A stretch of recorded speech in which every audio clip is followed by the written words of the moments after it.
توفیقات میں اضافہ فرمائے۔ میں بہت حد تک شرمندہ ہوں کہ اس ناچیز طالب علم کو صبح سے آپ یہ تیسری مرتبہ وقت دے رہے ہیں۔ حقیقت یہ ہے کہ میں خدا بند عالم کی بارگاہ میں شرمندہ ہوں، کیونکہ اس شرمندگی کا سبب یہ ہے کہ اگر میں اپنے حجرے میں رہتا تو مجھے 1 گھنٹے کا حساب دینا ہوتا۔ چونکہ میں ممبر پر ہوں، لہٰذا جتنے افراد اس مجلس میں موجود ہیں ہر ایک کے گھنٹے کا حساب مجھے دینا ہے۔ سخت امر ہے، اور اس 1 گھنٹے کو اگر میں اپنے لیے اور آپ کے لیے عبادتوں میں صرف کرنے کی وجہ نہ بن سکوں گا تو صرف میں اپنا گنہگار نہیں ہوں گا، آپ کے لیے بھی گنہگار ہوں گا۔ خداوند عالم ہم سب کو توفیق دے کہ ہم اپنے تمام اوقات کو ذکر الہی میں خالصانہ طور پر صرف کریں۔ یہ دعا ہم سب کی قبول ہو۔ اس کی قبولیت کے لیے ایک مرتبہ مل جل کر بلند آواز سے صلوات پڑھیں۔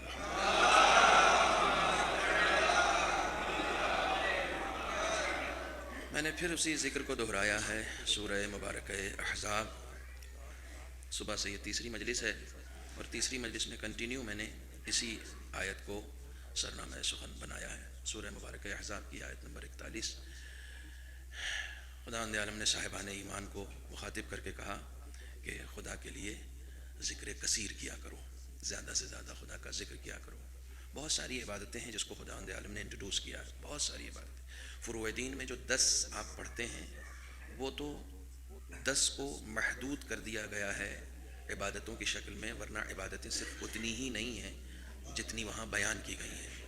مجھے آپ بتائیے مجلس عبادت ہے یا نہیں ہے؟ لیکن فروع دین میں اس کا ذکر کہاں ہے؟ صبر عبادت ہے یا نہیں ہے؟ لیکن فروع دین میں اس کا ذکر کہاں ہے؟ بہت ساری چیزیں ہیں جو خداوند عالم کی عبادتوں میں شمار ہوتی ہیں لیکن اس کا ذکر وہاں نہیں ہے۔ ظاہر سی بات ہے کہ عبادتوں کو گنا بھی کیسے جا سکتا ہے؟ کس میں ممکن ہے کہ وہ اپنی سانسوں کو گن سکے؟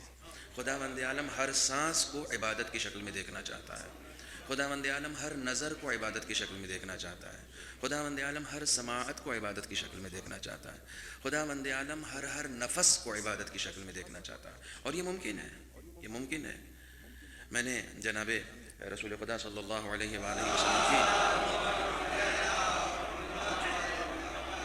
ایک حدیث آپ کی خدمت میں پیش کی کہ جو آپ نے جناب ابو ذر کو مخاطب کر کے کہا، یا ابا ذر وَلْتَكُنْ فِي كُلِّ شَيْءٍ نِّيَّةٌ، ہر شے کے لیے ایک نیت کیا کرو۔ صرف نماز کے لیے نیت نہیں ہے کہ نماز پڑھتا ہوں قربتاً اللہ، صرف روزے کے لیے نیت نہیں ہے کہ روزہ رکھتا ہوں قربتاً اللہ، ہر شے کے لیے ایک نیت کیا کرو۔ حتیٰ فی النوم والآکل، کھانے کے لیے بھی نیت کیا کرو، سونے کے لیے بھی نیت کیا کرو۔ تم جس دروازے سے جڑے ہوئے ہو تمہیں کسی بھی لمحہ عبادت سے محروم نہیں رکھا جائے گا۔ اہل بیت کا سب سے بڑا فیض یہ ہے کہ انہوں نے ہمیں عبادتیں کرنا صرف مسجد میں نہیں سکھایا ہے، گھر کے بستر پہ رہنے میں بھی عبادت کرنا سکھایا ہے۔ جنہیں آداب زندگی آ جاتا ہے انہیں عبادت کا ہنر آ جاتا ہے۔ زندگی گزارنے کے لیے ایک اصول ہمیں عطا کیا گیا ہے جسے دین کہتے ہیں، ٹھیک ہے؟ میں ایک ہلکا سا اشارہ اس کی طرف کر چکا ہوں اس سے پہلے کے سفر میں کبھی، لیکن میں اس کو اس وقت دہرانا چاہتا ہوں۔ منوان وہ اس بات کو نہیں دہرانا چاہتا ہوں، لیکن اس میں آپ کو اس بات کی جھلک نظر آئے گی۔ دیکھیے، ایک چیز ہوتی ہے جس میں ہمارا اپنا کوئی اختیار نہیں ہوتا ہے، کوئی اختیار نہیں ہوتا ہے۔ میں چونکہ میرے لیے بھی یہ حکم ہے بانیہ مجلس کی طرف سے کہ میں جناب علی اکبر کے حوالے سے ذکر کروں آج، تو میں یہیں سے ابتدا سے ایک بات عرض کرنا چاہ رہا ہوں کہ کچھ چیزیں ایسی ہوتی ہیں جس میں ہمارا کوئی اختیار نہیں ہوتا، کوئی اختیار نہیں، میرا بس ہی نہیں چلتا۔ میرے گھر میں پیدا ہونے والا بچہ گورا پیدا ہوگا یا کالا پیدا ہوگا، یہ میرے بس میں نہیں ہے، یہ میرے بس میں ہے ہی نہیں۔ جو چیز میرے بس میں نہیں ہے اس کے سلسلے سے مجھ سے سوال نہیں ہوگا۔ جو چیز میرے بس میں نہیں ہے اس سلسلے سے قبر میں مجھ سے کوئی سوال نہیں ہوگا کہ میں قبر میں جاؤں تو فرشتہ کہے اتنے کالے کیوں تھے تم، اتنی کریم آئی گورے نہیں ہو سکتے تھے؟ نہیں، یہ سوال نہیں ہوگا۔ کیوں؟ اس لیے کہ خدا نے ویسا ہی پیدا کیا ہے۔ جس سلسلے سے خدا ہم سے سوال نہیں کر سکتا اس سلسلے سے ہم بھی ایک دوسرے کا مذاق نہیں اڑا سکتے۔ جب خدا نہیں ہم سے سوال کر سکتا، ہمیں مذاق اڑانے کا کس نے حق دے دیا ہے؟ کبھی کسی کو اس کی بناوٹ کے اعتبار سے مت مذاق اڑایا کرو، کیونکہ یہ مذاق اڑانا اس کا مذاق نہیں ہوتا ہے، خدا کا مذاق ہوتا ہے۔ یہ ایک ایسا گناہ ہے جو عام دنوں میں ہم کرتے چلے آتے ہیں۔ یہ خدا دیکھیے، اب چونکہ جلال پور کا بڑا ادبی ماحول ہے الحمدللہ، میں واقعاً اس معاملے میں آپ کی تعریف کرتا ہوں کہ ابھی بھی آپ اردو لکھ رہے ہیں، پڑھ رہے ہیں، یہ قابل تعریف ہے۔ والد مرحوم کے 4 مصرے جو خدا وند عالم کی مصوری کے حوالے سے ہیں، اس کو سناتا چلوں تاکہ ذہن بھی ذرا آپ کا تر و تازہ ہو جائے۔ ایک صلوات پڑھیں محمد و آل محمد۔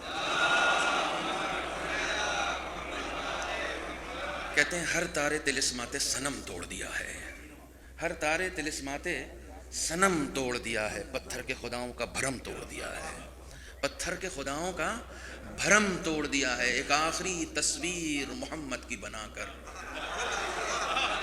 ایک آخری تصویر محمد کی بنا کر صنائے ازل نے بھی قلم توڑ دیا ہے، صنائے ازل نے بھی قلم توڑ دیا ہے۔ وہ تصویر کیسی بنے گی؟ وہ صنائے ازل ہی بنا سکتا ہے، میں اور آپ نہیں بنائیں گے۔ میرا جسم، میرا ظاہر، میرا وجود، میرا بدن، میری آنکھیں کیسی ہوں گی یہ بنانے والا جانے، یہ میرے ہاتھ میں تھوڑی ہے۔ ایک بات آپ کو اور بتا دوں، اس نے کسی کو بدصورت نہیں بنایا۔ پتہ نہیں میں اس موضوع کا حق ادا کر پاؤں گا یا نہیں کر پاؤں گا۔ اس نے کسی کو بدصورت بنایا ہی نہیں ہے، ممکن نہیں ہے خدا بنائے اور بدصورت بنائے۔ میں نے کہا کہ شاید میں حق ادا نہ کر پاؤں، لیکن میں کوشش کر رہا ہوں، ممکن نہیں ہے۔ یہ جو خوبصورتی اور بدصورتی جو آپ کے ذہنوں میں ہے نا، وہ آپ کے ذہنوں کی مخلوق ہے، خدا کی مخلوق نہیں ہے، یہ آپ کے ذہنوں کی مخلوق ہے۔ حسن، قبح، یہ سب، یہ ظاہری حسن و قبح جو ہے یہ سب آپ کے ذہنوں کا ہے۔ اس نے تو چیلنج کیا ہے قرآن میں، چیلنج کیا ہے قرآن میں، سیرو فی الارض، جاؤ گھومو زمین پر، سیر کرو، ہل تری من فطور، کہیں کوئی فالٹ نظر آتا ہے؟ قرآن پڑھ رہا ہوں، قرآن پڑھ رہا ہوں۔ خدا قرآن میں کہہ رہا ہے سیرو فی الارض، زمین پر جاؤ گھومو، ہل تری من فطور، کہیں کوئی عیب نظر آیا؟ میں نے بنایا ہے۔ کہیں کوئی فالٹ نظر آیا؟ کسی کو خدا کی صناعیت میں اگر عیب نظر آ رہا ہے تو وہ اس کی نظر کا عیب ہو سکتا ہے، اس کی خلقت کا عیب نہیں ہو سکتا۔ جس رنگ کا چشمہ ہوتا ہے اسی رنگ کی دنیا نظر آتی ہے۔ تم نے کیسا چشمہ پہن رکھا ہے، جیسا چشمہ ہوگا ویسی ہی دنیا ہوگی۔ اس کے یہاں اس نے تو خود کہا ہے تبارک اللہ احسن الخالقین۔ تم خلقت کے مقابلے میں مقابلہ کرو گے، تم خلقت کے مقابلے میں آؤ گے، اس سے بہترین تو کوئی بناتا نہیں ہے، اس سے بہترین کوئی نہیں بناتا۔ اس نے خود اپنی تعریف کی کہ میں سب سے اچھا بناتا ہوں، اور جب انسان کو بنایا تو کہا لقد خلقنا الانسان فی احسن تقویم، ہم نے انسان کو ایک بہترین سانچے میں، بہترین پیکر میں بنایا ہے۔ احسن، ایک حسن ہوتا ہے، ایک احسن ہوتا ہے۔ اس نے حسن نہیں کہا، حسن اچھا، احسن سب سے اچھا۔ ہم نے انسان کو سب سے بہترین بنایا ہے، سب سے اچھا بنایا ہے۔ تم اس انسان کو برا کیسے کہہ سکتے ہو جسے بنانے والا سب سے اچھا کہہ رہا ہے؟ سب سے اچھا بنا، یہ کس طرح کی بات ہو رہی ہے کہ سب سے اچھا بنایا ہے؟ یہ سب سے اچھا ظاہری اعتبار سے بنایا ہے، ٹھیک ہے؟ سب سے اچھا جو بنایا نا یہ ظاہری اعتبار سے بنایا ہے۔ توجہ فرمائیے گا، میں نے یہ کہا نہیں حسن و قبح کا معیار جو ہے یہ آپ کا اپنا پرسنل ہے، یہ آپ کا اپنا ذاتی ہے، خدا کا نہیں ہے، خدا کا نہیں ہے۔ ورنہ دنیا میں خوبصورتی کے کچھ مقابلے ہوتے ہیں، پتہ نہیں آپ دیکھتے ہیں یہ ٹیلی ویژن یا نہیں دیکھتے ہیں، ہے نا؟ دنیا میں خوبصورتی کے کچھ مقابلے ہوتے ہیں، ٹھیک ہے؟ کون سب سے زیادہ خوبصورت ہے یہ چنا جاتا ہے، ٹھیک ہے؟ اور جس کو چنا جاتا ہے اس کو رات میں بچے دیکھ لیں تو ڈر جائیں، اسے سب سے حسین چنا جاتا ہے، اسے سب سے حسین چنا جاتا ہے۔ میں توجہ چاہ رہا ہوں، حسن کا معیار بارڈر بدلنے کے بعد بدل جاتا ہے، وہاں کا معیار کچھ اور ہے، یہاں کا معیار کچھ اور ہے۔ اس کا مطلب یہ ہے کہ تم اپنے اپنے اعتبار سے بدصورت اور خوبصورت طے کرتے ہو، لیکن اس نے سب کو خوبصورت بنایا ہے، اس نے سب کو بہترین پیکر میں بنایا ہے، اس میں تمہارا کوئی ہاتھ نہیں ہے۔ ہر ماں یہ چاہتی ہے کہ اس کے یہاں یوسف پیدا ہو، ہر ماں یہ چاہتی ہے کہ اس کے یہاں یوسف پیدا ہو، لیکن اس کے یہاں یوسف نہیں پیدا ہوگا کیونکہ یوسف صرف ایک ہے۔ اس کا مصرع ثانی کہہ دوں، یوسف صرف ایک ہے کیونکہ یوسف کا خدا بھی ایک ہے۔ پتہ نہیں یہ بات کتنی پہنچی، یہ بات مجھے نہیں معلوم کتنی پہنچی۔ اس نے سب کو ایک بنایا ہے، سب کو ایک بنایا ہے، تبھی تو علی نے کہا تھا خود پہ غور کرو، اپنے رب کو پہچان لو گے. سب کو ایک بنایا ہے، کسی کو دو نہیں بنایا ہے. آپ نے کہیں دیکھا کہ کمیل ماسٹر دو ہوں؟ کمیل ماسٹر تو ایک ہی ہے نا، ایک ہی ہیں. یہ جو لوگ کہتے ہیں نا میں ون پیس ہوں، یہ صحیح ہے، ہر آدمی ون پیس ہے. وہ ریپیٹ کر کے تھوڑی بنائے گا، وہ ہماری طرح کا ذاکر تھوڑی ہے. ہمارے ہاں کمی ہو جاتی ہے، اس کے یہاں تھوڑی کمی ہے. وہ ریپیٹ کر کے نہیں بناتا ہے، وہ جس کو بنا دیا وہ بنا دیا. وہ سانچے میں ڈھال کے بھی نہیں بناتا، وہ کن سے بناتا ہے. سانچے میں ڈھال کے بنائے گا تو ریپیٹیشن کے چانسز ہیں، کن سے بنائے گا تو کہاں سے ریپیٹ ہوگا. سب کو اس نے الگ بنایا. میرا کوئی ہاتھ نہیں ہے اس میں، میرا کوئی ہاتھ نہیں. اس کے اوپر میں ایک بار بات کر چکا ہوں بہت تفصیل سے، آج نہیں کرنی ہے، میں صرف اشارہ کر رہا تھا. اس میں میرا کوئی ہاتھ نہیں ہے.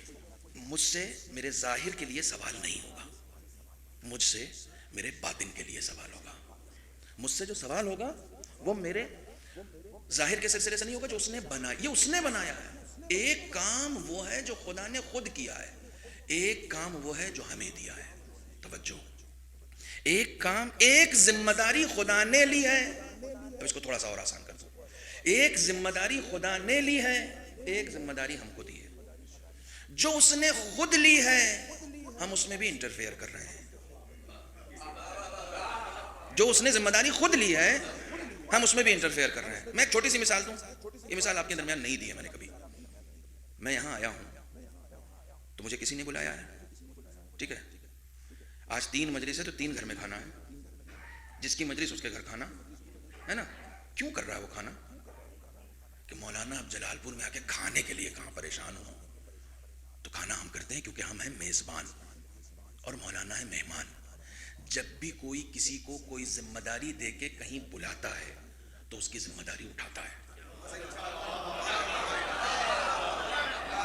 جب بھی کوئی کسی کو کوئی ذمہ داری دے کے کسی کام کے لیے بلاتا ہے، یہ نیچر ہے، نیچر ہے. میں نیچر پڑھ رہا ہوں، فطرت پڑھ رہا ہوں. آپ کسی کو کہیں کام سے بھیجیے، اس کا کرایہ آپ دیجیے گا، وہاں رہنے کا خرچہ آپ دیجیے گا کیونکہ آپ نے بھیجا، آپ کی ذمہ داری ہے. یہ فطرت انسان میں پائی جاتی ہے کہ کوئی اگر کسی ذمہ داری کے لیے کسی کو بلائے تو پھر اس کی ذمہ داری اٹھائے. تو خدا نے بھی تو کسی ذمہ داری کے لیے ہمیں یہاں بھیجا ہے.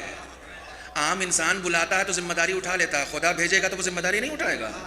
خدا نے ہمیں یہاں بھیجا ہے، کسی کام کے لیے بھیجا ہے، کچھ ذمہ داری دے کے بھیجا ہے. آپ میرا کھانا اس لیے کر رہے ہیں، آپ مجھے کرایہ اس لیے دے رہے ہیں، آپ مجھے گھر میں رکھ اس لیے رہے ہیں، یہ سب کچھ آپ اس لیے کر رہے ہیں تاکہ آپ یہ کہیں مولانا آپ ان چیزوں میں نہ پھنس جائیے گا، اپنی ذمہ داری دیکھیے، آپ کو جس کام کے لیے بلایا ہے اس کام پہ فوکس کیجیے.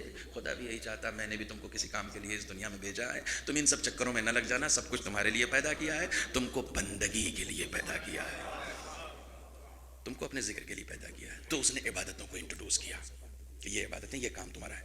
یہ تو 10 تو اس نے شمار کر دی. ایک کا ذکر میں صبح سے کر رہا ہوں اور اس کا ذکر ہی ذکر ہے نا. ذکر بھی ایک عبادت ہے. ہر عبادت خاص کنڈیشن میں واجب ہوتی ہے. حج اسی وقت واجب ہوگی جب آپ مستطیع ہوں گے، بالغ ہوں گے، بیمار نہیں ہوں گے. نماز اس وقت واجب ہوگی جب آپ 15 سال کے ہو جائیں، ٹھیک ہے. لڑکیاں 9 سال کی ہو جائیں. صبح کی مجلس میں ظاہراً میں نے یہ جملہ کہا تھا نا کہ عورتوں اور مردوں میں فرق کرنے والوں کو اتنا شعور ہونا چاہیے کہ جہاں پر خداوند عالم مردوں کو 15 سال میں صاحب لیاقت سمجھتا ہے، وہیں عورتوں کو 9 سال میں صاحب لیاقت سمجھنے لگتا ہے. آپ زبردستی کا چوڑے ہو رہے ہیں کہ آپ بڑے اسمارٹ ہیں، آپ سے زیادہ اسمارٹ وہ ہیں. خداوند عالم نے جو ذمہ داری آپ کو 15 سال پہ دی ہے ان کو 9 سال پہ دے دی ہے. یہ ان کی اسمارٹنس کی دلیل ہے، ٹھیک ہے. آپ کو اچھا نہیں لگ رہا پھر بھی آپ صلوات پڑھیے.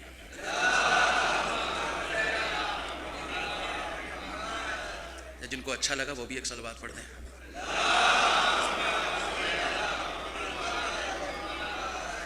ہر عبادت خاص نہ کسی کنڈیشن میں، کسی نہ کسی زمانے میں، کسی نہ کسی مکان میں محدود ہو کر واجب کی گئی ہے. ابھی میں نے نماز مجلس پڑھی تھی، مجلس کے فوراً بعد نماز کا وقت ہو گیا تھا. نماز محدود وقت ہے اس کا، اس محدود وقت میں آپ کو ادا کرنا ہے.